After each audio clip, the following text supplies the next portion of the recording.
Today I'm going to talk about My Chemical Romance. They say they blink punk, but I don't believe him.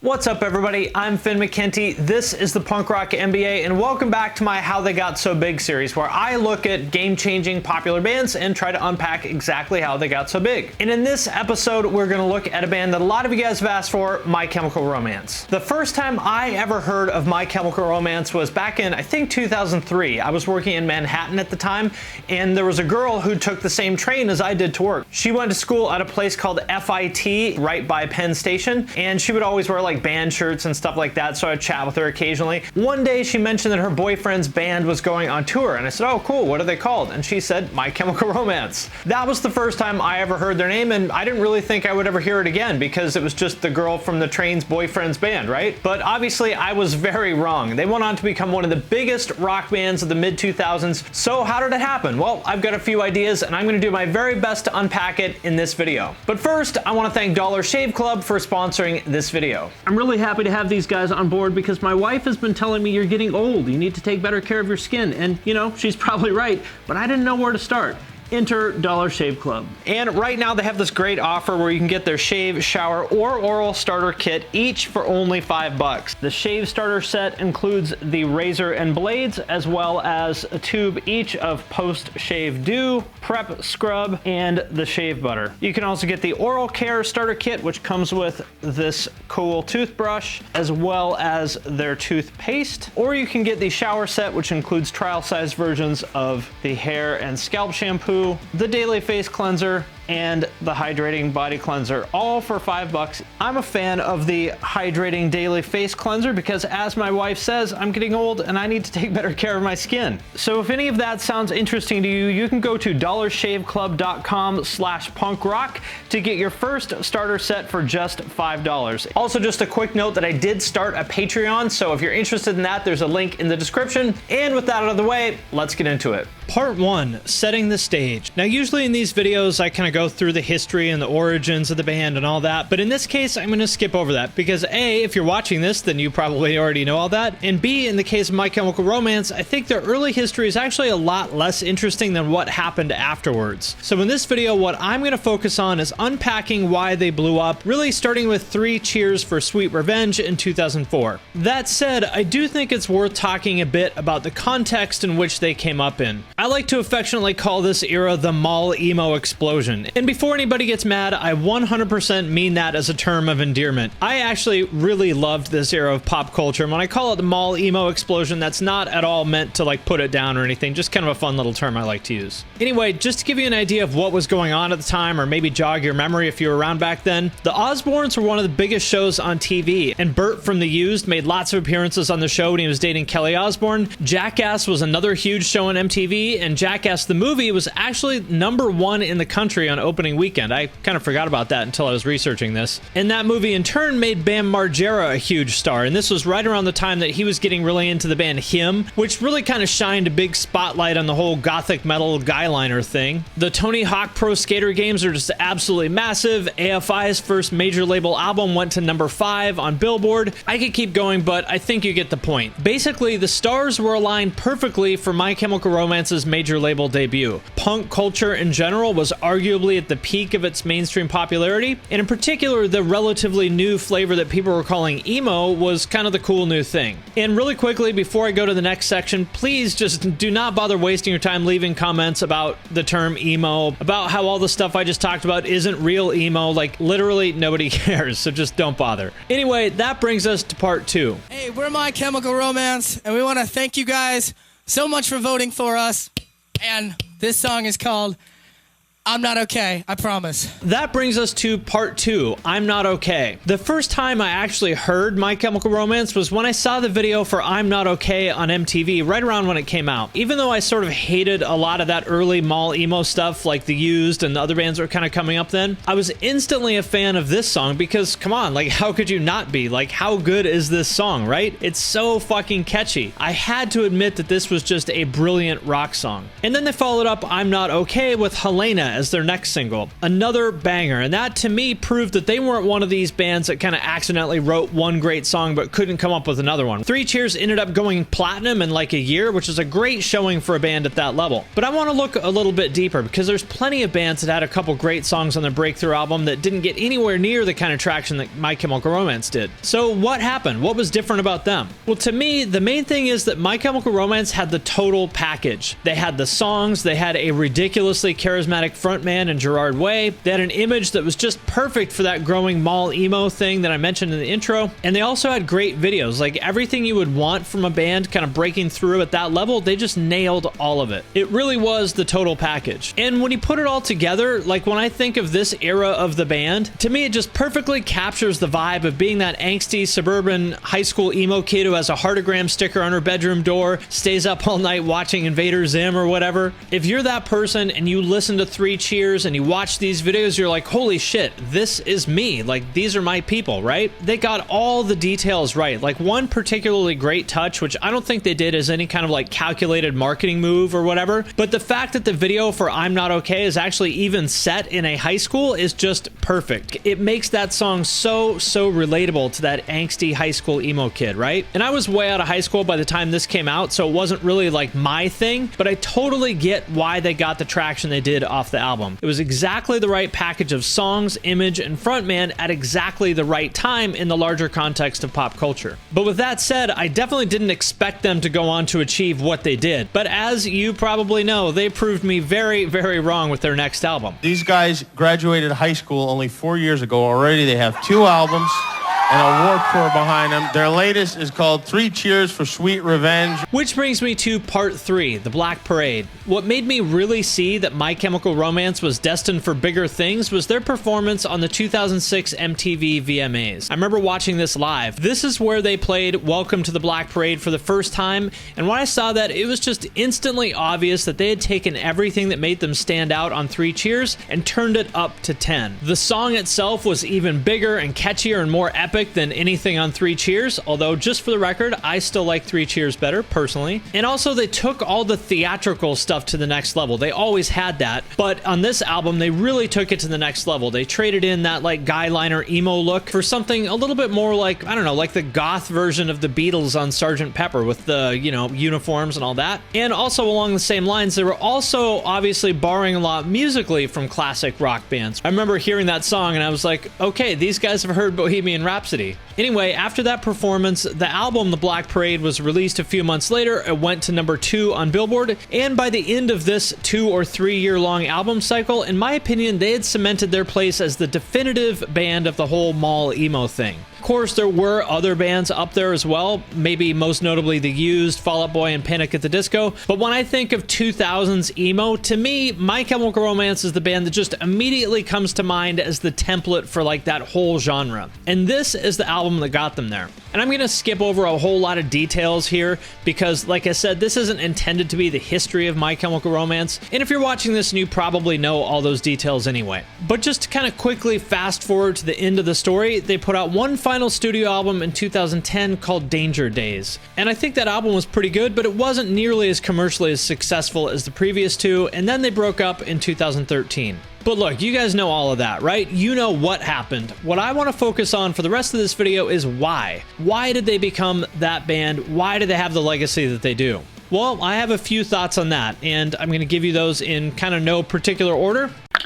Welcome to the MCRmy fandom. First of all, the MCRmy. This is kind of similar to what I talked about in my Slipknot video, which is that they became the champions for their people. But if Slipknot's tribe was the disaffected, angry, blue-collar guy from the Rust Belt, My Chemical Romance's tribe was the artsy kid from the suburbs that felt like they didn't fit in anywhere else. Maybe the kid in drama club or marching band who saw their VMA performance and was like, oh hey, cool costumes and a marching band, like that's me. Or maybe the kid whose parents are kind of worried because she's like really into Nightmare Before Christmas and doesn't like to leave her room. Like that is their tribe. But what's really interesting to me and what I think made it resonate so much is that their message is kind of a nuanced one. On the one hand, they did mirror like the sadness and depression and anxiety and confusion that their fans felt, but what I think really stands out is that unlike some of those bands who just kind of wallowed in it and sort of encouraged you to stay sad, like that's kind of how I feel about Taking Back Sunday. On the other hand, My Chemical Romance's message to me was always about how there's a light at the end of the tunnel.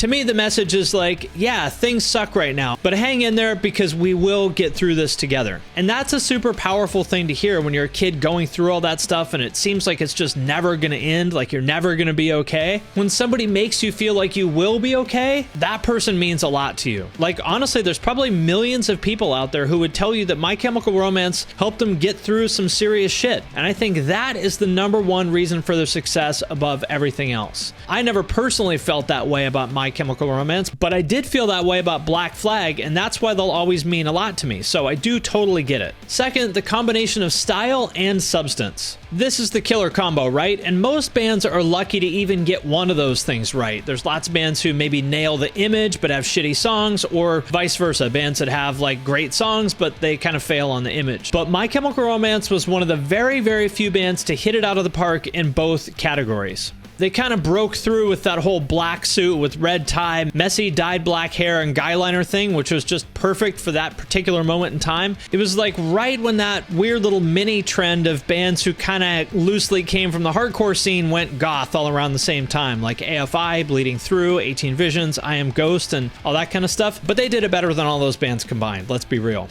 And they also paired it with really, truly great songs. And one thing I want to highlight here is that as far as I'm aware, they actually wrote all their own songs, which was definitely not the case for a lot of the other bands in that kind of cohort. When you have some time, look up the credits for a bunch of songs that you like on allmusic.com if you want, and you'll see that there's oftentimes a lot of co-writers involved that aren't in the band. And I don't think there's necessarily anything wrong with that, with getting some help in the songwriting department, but I do have a little extra respect for bands who are able to write all their own material. Now you might be saying, well, wait a minute, they got way better when they worked with Howard Benson. Didn't he write all those songs? I actually don't think that's the case. For one, he's not listed in the credits as a songwriter, and second, I have a couple friends who recorded with him, and they both told me the same thing, which is that he isn't the type of producer who's going to get real hands-on with like writing or structuring the song, as compared to someone like John Feldman, who most definitely does do that. John is very hands-on with the songs. Howard's thing is more just about pushing you to give the absolute best performance that you possibly can in the studio, which I think he definitely accomplished on 3 Cheers.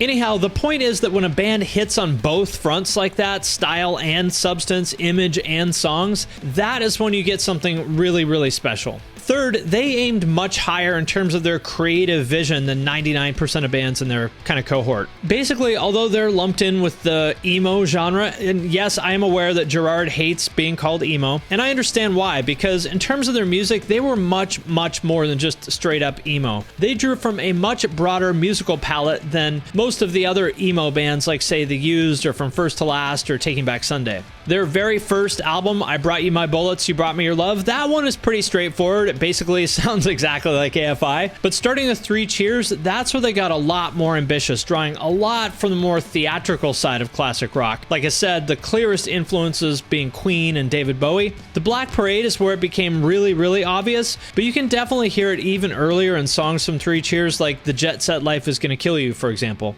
And also, just a quick aside, I think it's kind of interesting to note that a few of the other really big bands of that generation also kind of leaned into that theatrical, glammy, gothy kind of thing. Avenged Sevenfold, Panic at the Disco for sure, and, you know, kind of to some extent Fall Out Boy. That's the thing you really don't see in rock bands these days, and I don't know, maybe it needs to come back. Anyhow, another classic rock or prog rock thing that they drew from was the whole idea of storytelling in their music, and I'm not even going to attempt to explain all this because I definitely won't get all the details right, but basically every one of their studio albums is a concept album that tells its own like self-contained story, but also sort of ties together with all the other ones. The Black Parade is about a kid who dies of cancer. Danger Days is about a group called the Killjoys fighting some sort of like Final Fantasy VII Shinra type corporation in some dystopian future. And honestly, I've read about it a little bit, but I have no idea what Three Cheers is about. It's something about a guy who has to like gather 1,000 souls and give them to the devil or something. I don't know. It sounds to me like a platinum trophy from Devil May Cry or something. You guys can tell me in the comments what that album's all about. Anyway, personally, I've never really been into the whole like concept album thing, but I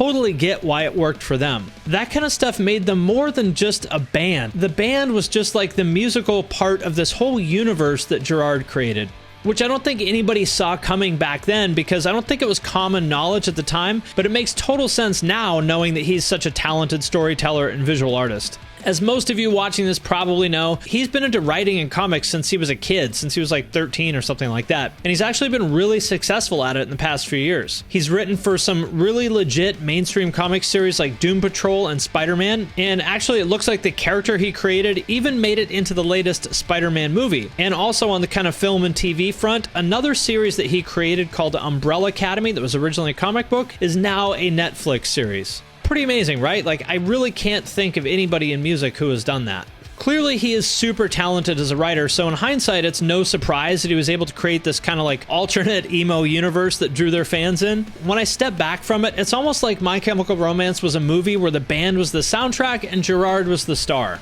And lastly, they went out on top. It's always a bummer when a band keeps going like way after they ran out of steam creatively, when everyone else is like, dude, this band has sucked for like 14 years. Why do they keep doing this? It's kind of like watching a shot MMA fighter keep getting in the octagon after they've gotten KO'd like 6 times in a row. BJ Penn, I'm looking at you. It's just brutal, right? But My Chemical Romance did what is, in my opinion, the smart thing to do. They went out on top. In the, 12 years or whatever that they were a band, they never put out a bad album. They never did some like embarrassing dubstep album or whatever. Everything they put out was quality and they left people wanting more. And what I think is really the key to their legacy is that nobody ever really did it better than they did. They were like the mic drop when it comes to that era of emo. Nobody ever took their crown and they're still the undefeated champs of 2000s mall emo. That is their legacy. Worst comic book superhero?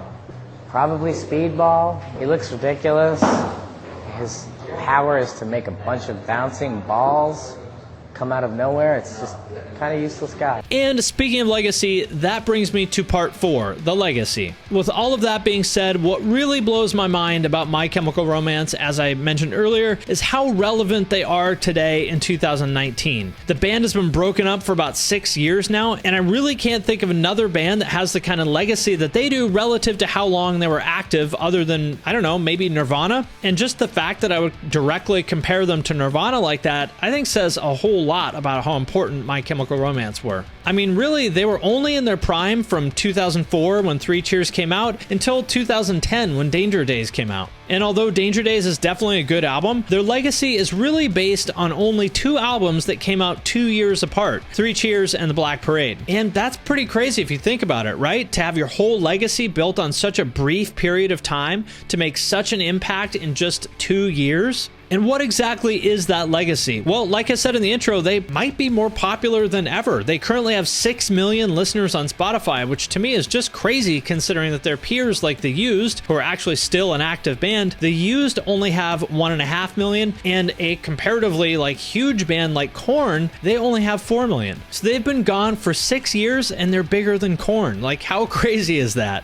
What that tells you is that although the band itself is dead, their fandom is very much alive. And it's not just people in their late 20s who were fans back in the day who are still clinging to nostalgia. There's a whole new generation of fans who are too young to have ever really been fans during the band's prime. If you look at their website, people are still posting blogs on there. There was like 3 in the last week. Their subreddit has 18,000 members and is very active, and they're the subject of countless memes in the like emo pop punk memes corner of the internet that I pay more attention to than I probably should. And their spirit lives on creatively as well, in that they're a huge inspiration to that whole like wave of emo rappers who are really kind of carrying the flag for that whole culture now. So in a lot of ways, it really doesn't feel like they're gone. It really kind of feels like they never left. So whether you like the band or not, and they certainly have a lot of haters, I think you at least have to give them credit for what they meant to so many people. Will they ever get back together? I don't know. The rumors seem to kind of come up all the time and then go away and then come back again. But it kind of doesn't matter, because even if they never play another note of music again, I think it's pretty much impossible to ignore their impact and legacy. All right, everybody, there you go. That is my 2 cents on how My Chemical Romance got so big. I'm sure that some of you people watching this are mega fans of the band. Let me know what else you think you would add to this video. In particular, I'm really interested to know why their popularity has seemingly grown since they broke up. That's the part of this whole thing that's most intriguing to me. So if you have any thoughts on that, let me know in the comments. And if you happen to know who that girl was that I rode the train with back in the day, let me know. Just kind of curious. It's a small world, so I bet somebody watching this knows her. And I also want to thank all the people who support me on Patreon at the true cult level or above. And those people are Andy B, Anthony C, Jeff W, Jordan H, Justin H, Luke S, Michael B, Militant Me, Nick G, and Ryan W. You guys are true cult fans, and I appreciate your support very much. If you're interested in the Patreon, there's a link in the description. Also, I've been putting a lot more effort into my Instagram content lately, so if you want to give me a follow over there, there's also a link to that in the description. And yeah, I guess that does it for me. I'm going to sign off for now, but I will see you next time.